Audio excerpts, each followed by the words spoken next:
Жергиликтүү темаларга келели. Бишкек шаардык мэриясы Ататүрк паркынын аймагындагы объектилер сүрдүрүлбөйт деген сөздөргө жооп берип, паркка курулган үйлөрдү тазалоо маселесинде мыйзамдын чегинде иш алып бара турганын кабарлады. Мэрия Сейил Бактын чек арасын мурдак абалына кайтарууну көздөп, тиешелүү токтом кабыл алынган.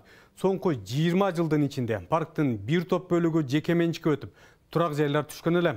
Үй салып алгандардын катарында мурдагы депутаттар, министрлер, жогорку кызматтагы жетекчилер бар. Теманы Айбек Бийбосунов улантат. Үйдүн ээси бар экен? Үйөсү жокпу?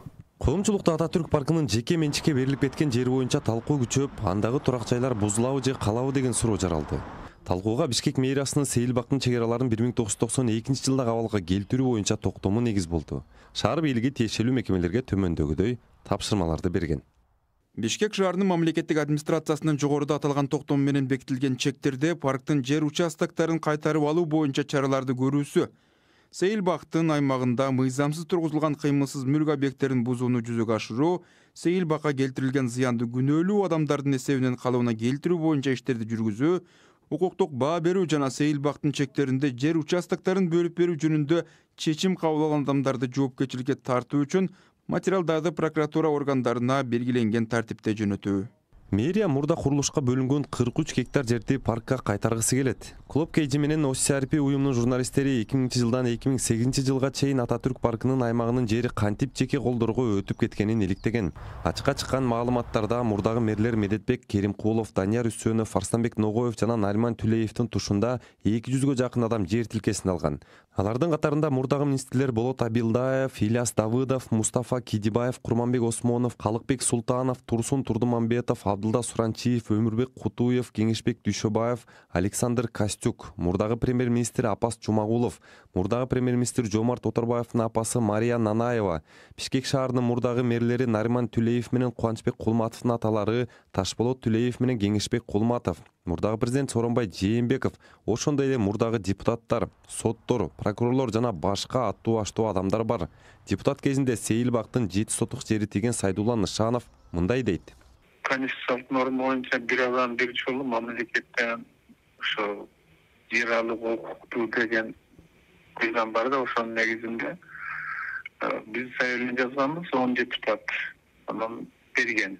Эмнеге жалаң ошол чоң кызматтагыларга, депутаттарга берилип калган дегеним? Мен аны каяктан билем, эмнеге берилген. Биз ошол Гаев кылыш болсо керек, ошол старший болуп жазгыла жер алабыз деп жаздык.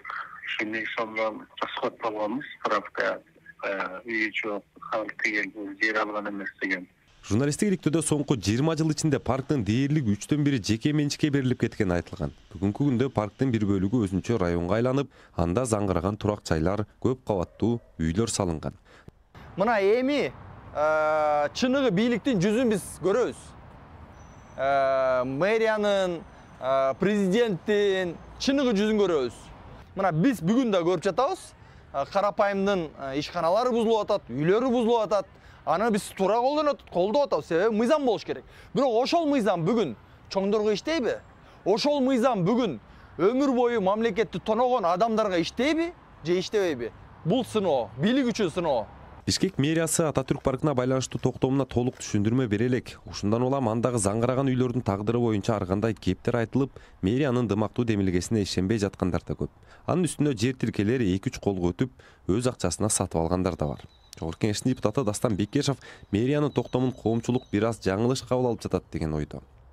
Жок, бул жерде көбүнчө ойлонуп калды да, азыр көп кабаттуу үйлөр снос кылынат, особняктар снос кылынат. Андай болбойт. Бул жерде только мыйзамсыз курулган объекттер болот да.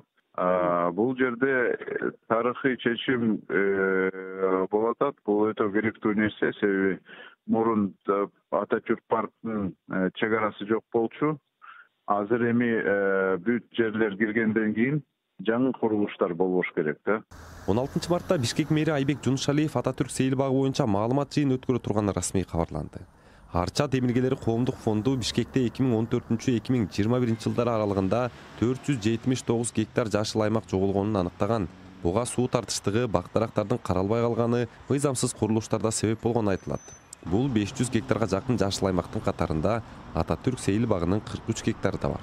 Ататүрк сейил багы 1957 жылы негизделип, анын аймагы 107 гектарды түзгөн.